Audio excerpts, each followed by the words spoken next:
Hi everyone! Today I want to show you how to make these cute little gift box cookies. I first saw a picture of something like this somewhere on the internet and I thought about it and tried to make the same thing. So these are slice and bake cookies and I'll have detailed instructions on how to shape them and have the bow tie pattern in the middle. So watch on to see how to make this. For the ingredients, you'll need 50 grams of unsalted butter, 60 grams of plain cream cheese. You can use the whole amount, 110 grams of butter if you want. I just had cream cheese that I needed to use up. 100 grams of sugar. Now if you'd like your cookies sweeter, you can use up to 120 grams. 1 egg, a teaspoon of vanilla extract, 250 grams of flour. I just use barley flour. This recipe is not sensitive to which type of flour you use. And split into two portions, so 125 grams each, so half a teaspoon of salt, a teaspoon of baking powder, also split into half. And to color the other half of the dough, you can either use 5 grams of cocoa powder, or in my case I use 2 grams of espresso powder, or you can add cinnamon, or basically anything to add color, so you can even add food coloring if you like. To start, make sure your butter and your cream cheese, or if you're using the full amount of butter, make sure it's at room temperature so that it's easy to cream together. We're going to add both the butter and the cream cheese to the bowl first and then try to cream them together. Now I did put my butter and cream cheese at room temperature for a couple of hours. Being winter here, room temperature is about 18 degrees, so it's still quite firm. So I'm just cutting the pieces up, and then after they're in more manageable chunks, I'll be using a spatula to cream them into a smooth mixture. So as you can see, it's quite stiff. Hopefully your room temperature is a little bit warmer, or you can always set the bowl over another bowl of warm water if you like. If you have a microwavable bowl, you can put it in the microwave for a couple of seconds. Anything to help soften it a little bit, but not quite melted, just softened. And I'm quite happy with it. My hands are quite tired. So I'm adding the sugar, the 100 grams of sugar, adding a little bit at a time just because I don't want to make a mess. If I add all the sugar at once and I stir it, it might come out of the bowl. So just adding a little bit at a time and then creaming the sugar into the butter. So just adding the rest of the sugar in one go and then again creaming it together. When you add the sugar, it tends to loosen the fat mixture a little bit, so it makes it easier to stir. So you can sort of stir vigorously to try to incorporate a little bit of air and fluffiness into the dough. Now we're going to add our 1 egg. So I crack my egg into a separate bowl in case it's a bad egg or there are shells that I need to fish out.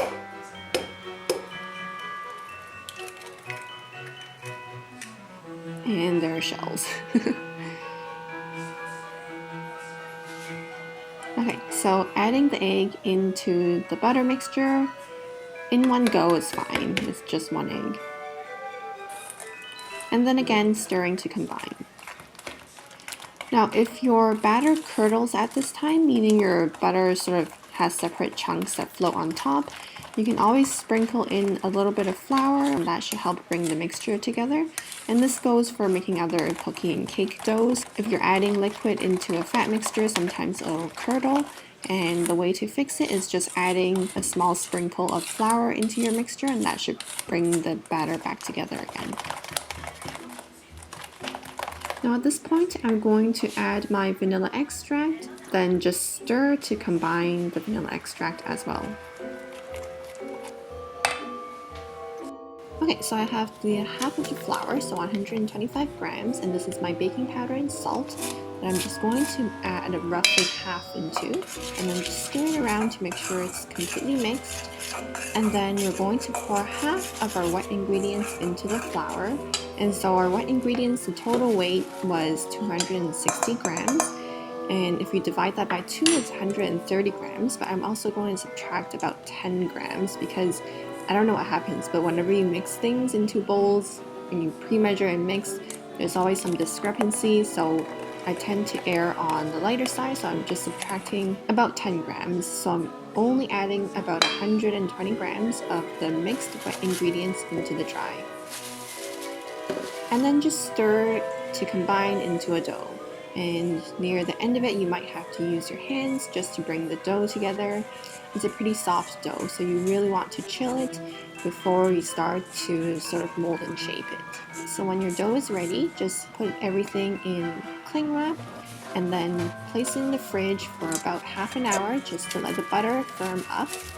And so with the other half of everything, you just want to do everything the same way. So add the other half of the flour. I have my 2 grams of espresso powder, and then just mix everything together again into a dough, and then wrap it in plastic wrap and place in the fridge to chill for about half an hour. Okay, so it's been half an hour and I have a piece of parchment paper that we're going to use to help shape our dough.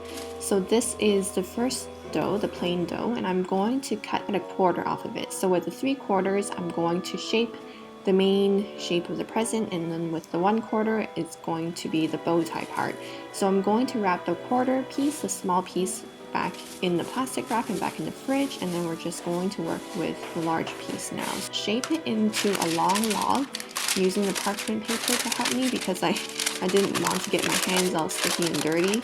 Not really dirty, just sticky. But anyway, and also it helps with getting an even shape and preventing the dough from melting too much.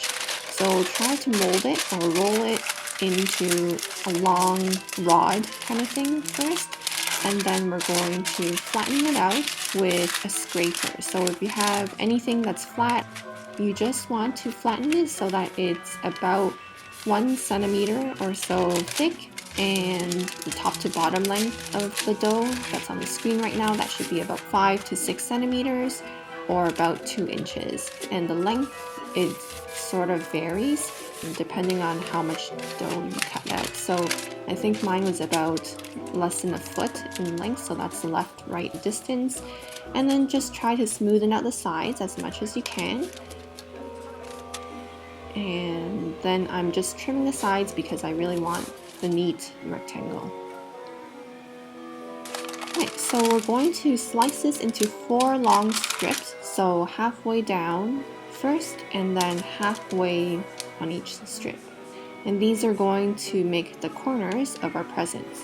Once you're finished cutting the 4 long strips, just cover it back up in the parchment paper and then place in the fridge to chill and firm up again for a couple minutes while we work on the other pieces of dough. So now working with a small piece, we want to roll this out so that the top area, the face area, is about the same as the thicker dough that we just placed in the fridge. So again, roll it out into, or sort of shape it into a long rod shape, and then we're going to use a rolling pin to roll it out flat. And obviously it's going to be a lot thinner because this is a smaller dough, but this is going to make the bow tie parts, the middle parts of the gift boxes. So just rolling it pretty thin and then making sure the surface area is roughly the same, again flattening out with my scraper, and then placing this back into the fridge to firm up again. And so we just want to do the same thing with the other dough. So again, cut off a small piece to put back in the fridge, and then working with the big piece, spread it into a log and then flatten it between the pieces of parchment paper with a scraper or whatever other flat instrument you have into roughly 1 centimeter in thickness and about 5 to 6 centimeters from the top to bottom, and then straightening the edges out, slicing it into 4 long strips, and then covering it back up and putting it into the fridge.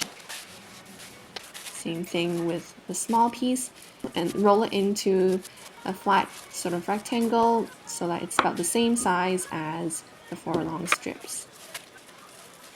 And then place this into the fridge to chill again. Okay, so this has had a couple minutes in the fridge to chill. By the time I finished working with the colored dough, this one is pretty much firmed up. So I'm just separating back out the 4 strips. So just flattening the 4 strips just to make sure it's flat and nice and even. And then we're going to start shaping our gift boxes. So I have the chilled colored small dough, and I'm just going to set that out, and we're going to get ready to start shaping. So just taking a piece of the plain dough and placing it on top of the colored dough and cutting right along the edge so that the shape matches. And then removing the strip and just pressing the plain and the flat piece of colored dough together so that it sticks, and then sandwich that onto another strip of plain dough like this. And making sure everything sticks well and the edges are neat and flat. I'm using the parchment paper to help me even things out. So we have one side of our gift box ready. Now we're going to place flat side down back onto the colored dough. And again, cutting right along the edge so that we get a piece of colored dough that just covers the bottom of our block. And again, straighten everything out with the parchment paper. And you have to make sure your dough is cold enough or else you're going to get sort of a sloppy mess. And then the other side, again, take a strip of dough, again trace it with the colored dough and cut it out. And then sandwich it onto the other strip. And again, pressing it onto the block so that you have all four quadrants. And again, smoothing everything out with parchment paper, making sure all the edges are flat instead of round. I'm using my scraper to get really clean edges, and we're going to wrap this back up and then place it into the fridge to chill. You can also place it in the freezer because we're going to slice the cookies out of this block next. And so exactly the same thing with the colored dough, and of course you want to use the plain dough for the thin part. That's going to be the ribbon.